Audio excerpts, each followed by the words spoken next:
Struggling to add a new currency to your Wise jar? I get it. It looks like it should be obvious, but when you go to do it, the button is just not where you expect it to be. Here's exactly how to do it in under 5 minutes. We'll start by clicking your jar, then we'll add a currency, choose one from the list, and finally verify that it's actually set up. Let's jump in. All right, the first thing you need to do is log into your Wise account and find your jar. Now, your jar is that main savings bucket where you already have one currency sitting. So go ahead and click right on that jar to open it up. This takes you into the main view where you can see your balance and all the options available.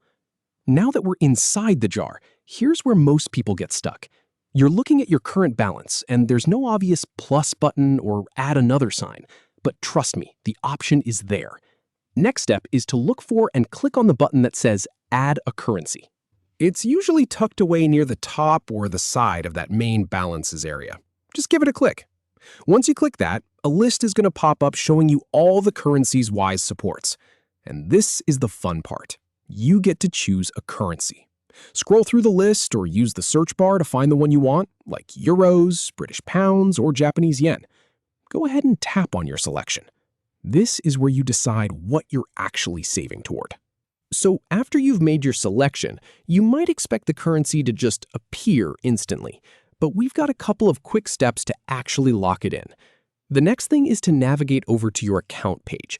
You can usually find this option in the top menu or your profile area. Click on Your Account to go to the main dashboard.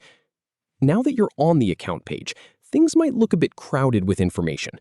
We just need to focus on the jar section again, so click on that Skip to Content button. This is a handy little shortcut that jumps you right back to the main view of your jars and balances, bypassing all the account settings clutter. And here's the moment of truth. After doing all that, you should see your new currency sitting right there inside your jar, next to the original one. This confirms that the currency has been successfully added. Give it a quick check to make sure the name and symbol look correct. And here's the really important part. If you want to add even more currencies, you don't have to repeat this whole process from scratch for the whole account. You just repeat these last few steps. So click Add a Currency again, pick another one from the list, and it will stack right in there alongside the others. Now, one common issue I see is that the Add a Currency button is sometimes grayed out or missing. If that happens, it usually means you're looking at a closed jar or a fixed-term jar. You can only add currencies to an open jar. So double check that your jar is an open one. Also, make sure you're on the web version for this. The mobile app looks a little different and the steps can vary. And that's it. You've gone from being limited to one currency to holding multiple currencies in a single jar. Pretty neat, right? Now you can start saving in the currencies that actually matter to you.